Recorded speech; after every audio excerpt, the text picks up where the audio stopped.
What is up, guys? Rick Cacus here, bringing you the latest Destiny 2 news and information. And today we have a lot of that aforementioned news and information to go over. Now that's because last night was the PlayStation E3 conference, and there was two new Destiny 2 trailers. One was a new story trailer for E3, and the other was a trailer showcasing some PlayStation 4 exclusives. So in today's video, we're going to firstly clear up some confusion involving yesterday's big announcements. Secondly, go over the finer things, a lot of the details that you may have missed from yesterday's announcements.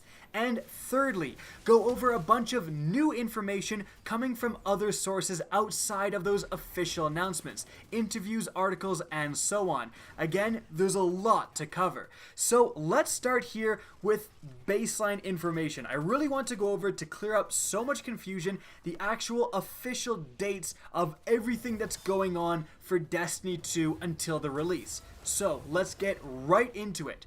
July 18th is the launch of the beta for the PlayStation 4.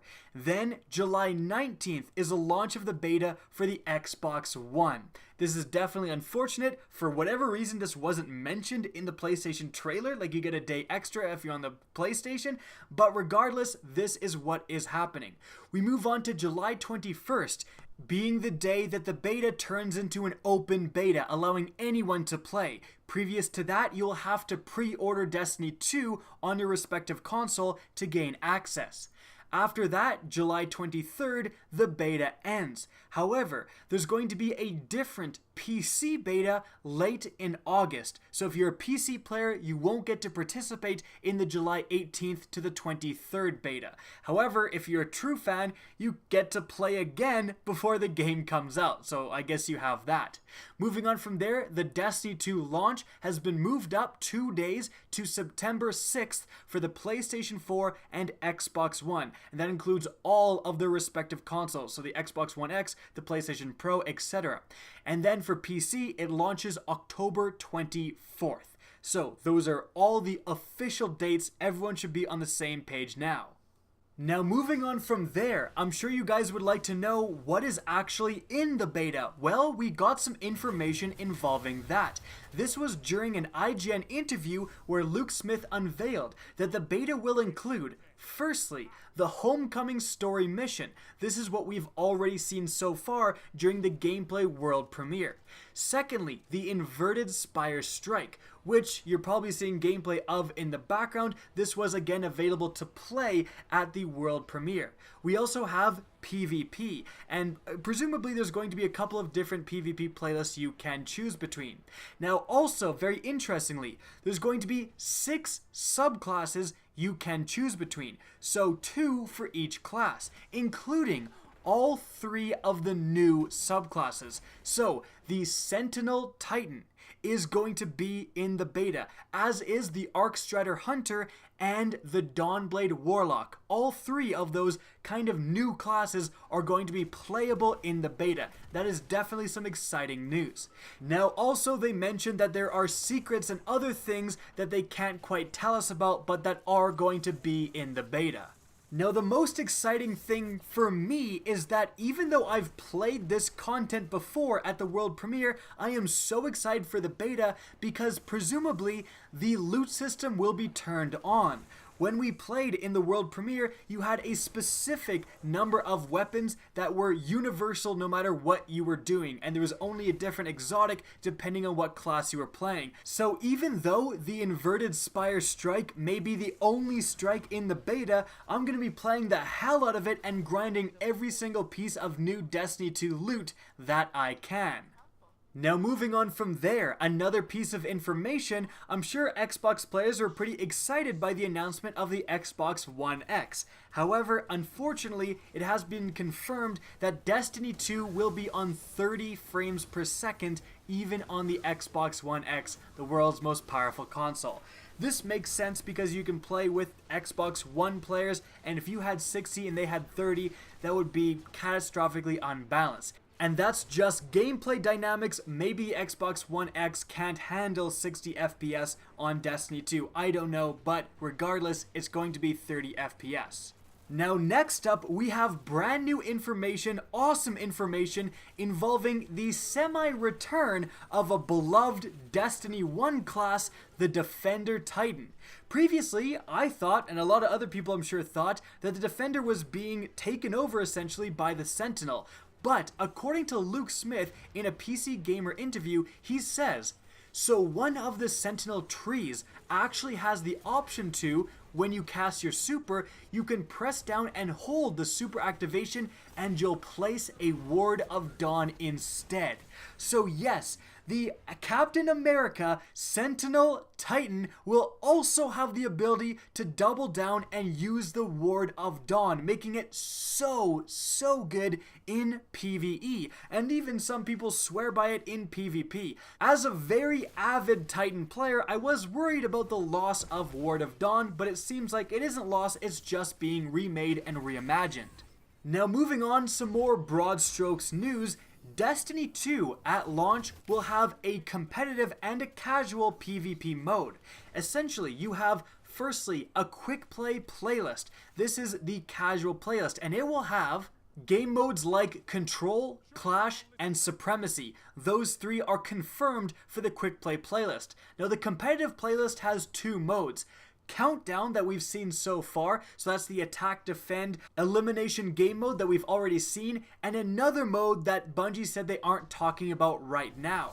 Now related to that, Luke Smith in a PC Gamer article revealed that Destiny 2, although it does have a competitive playlist, will not have a ranked playlist or any sort of ranking system at launch. He said that Bungie is definitely looking into it, and they know people are going to be not super thrilled about what I've just announced, so they're definitely considering it, but it won't be available at launch. Now moving on from there, PlayStation actually released another extended trailer different than the one they released at the E3 presentation. So we have even more footage and information about PlayStation exclusives and kind of other universal things that were revealed with this trailer. But first, let's quickly go over what was unveiled in that first E3 trailer in terms of weaponry.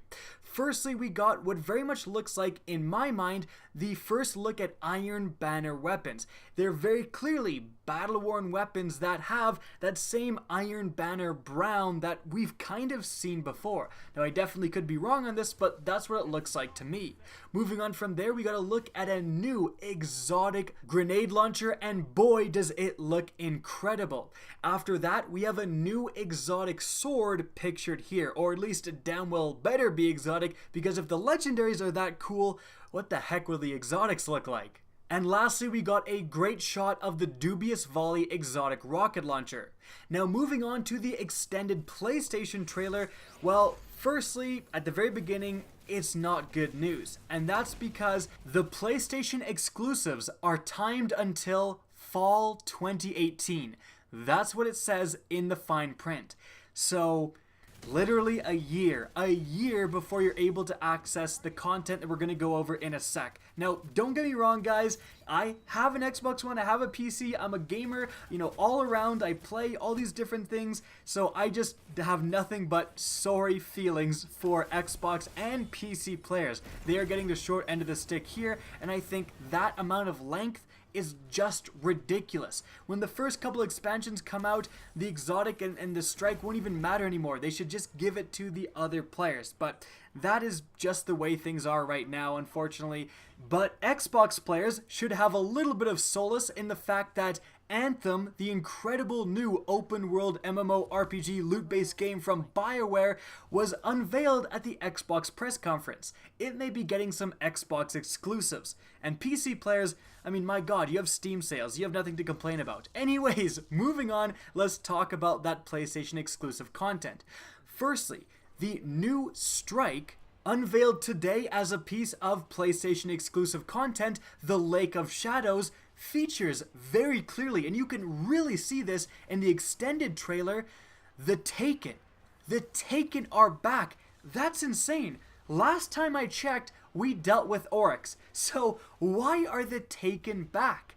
Now, really interestingly, Bungie tweeted out a little bit before Destiny 2 was officially unveiled a picture of Nokris that was designed by a fan. Now, Nokris is an incredibly powerful hive god, right up there with Oryx and Crota. In fact, there is a theory that Oryx had two sons, Crota and Nokris.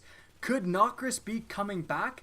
Well, again, Bungie tweeted this out, pretty close to the announcement of Destiny 2.